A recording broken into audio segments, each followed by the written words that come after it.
মাথার দিক থেকে নাকি পায়ের দিক থেকে? এক্ষেত্রে একটা নির্দেশনা আল্লাহ রাসূলের হাদিস থেকে পাওয়া যায়, এক্ষেত্রেও সাহাবীর আমল থেকে পাওয়া যায়। কবরে আপনি যেদিক থেকেই নামান জায়েজ আছে, ডান বাম মাথার দিক থেকে আপনার যেদিক দিয়ে সুবিধা হবে এদিক দিয়েই যদি আপনি কবরের মধ্যে নামান এতে কোনো সমস্যা নেই। কিন্তু যদি সম্ভব হয় তাহলে মাইয়েতের যে খাট আছে, যে খাটলিটা আছে, এটাকে ডান দিকে রেখে পায়ের দিক থেকে নামানো, পায়ের দিক থেকে নামানো এটি হচ্ছে আল্লাহ রাসূল সাল্লাল্লাহু আলাইহি ওয়াসাল্লামের সুন্নতের অধিক কাছাকাছি। হযরত সাহাবী হারিস তার আব্দুল্লাহ ইবনে ইয়াজিদ আওসাল হারিস আইয়ুসাল্লি আলাইহি আব্দুল্লাহ ইবনুল হারিস, আব্দুল্লাহ ইবনে ইয়াজিদ হারিস রাদিয়াল্লাহু তাআলা আনহু তিনি ওসিয়ত করলেন যে আমার জানাজার সালাত যাতে আব্দুল্লাহ ইবনে ইয়াজিদ পড়ায়।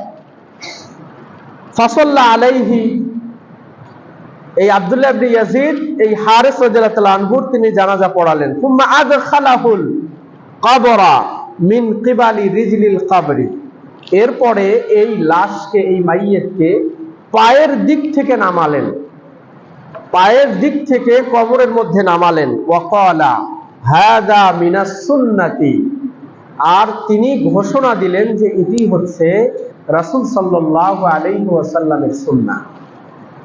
তাহলে মাইয়িতকে যে কোনো সাইড দিয়ে নামানো জায়েজ, তবে পায়ের দিক থেকে নামানো এটি হচ্ছে সুন্নাতের অধিক কাছাকাছি রাসূল সাল্লাল্লাহু আলাইহি ওয়াসাল্লামের পদ্ধতি।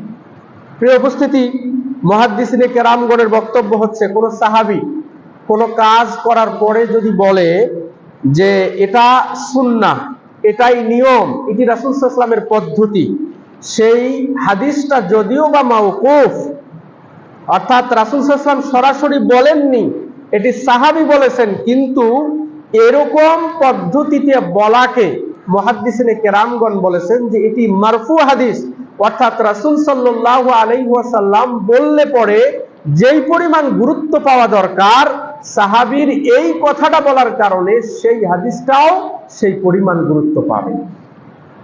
তাহলে রাসূল সাল্লাল্লাহু আলাইহি ওয়াসাল্লামের পুরাপুরি হাদিস যদিও বা এটি নয়, কিন্তু সাহাবী এই কাজটা করার পরে বলছেন হাযা মিনাস সুন্নাহ, এটা হচ্ছে সুন্নাতের অন্তর্ভুক্ত, তার মানে এটিও রাসূল সাল্লাল্লাহু আলাইহি ওয়াসাল্লামেরই পদ্ধতি, অর্থাৎ পায়ের দিক থেকে লাশকে কবরের মধ্যে নামানো।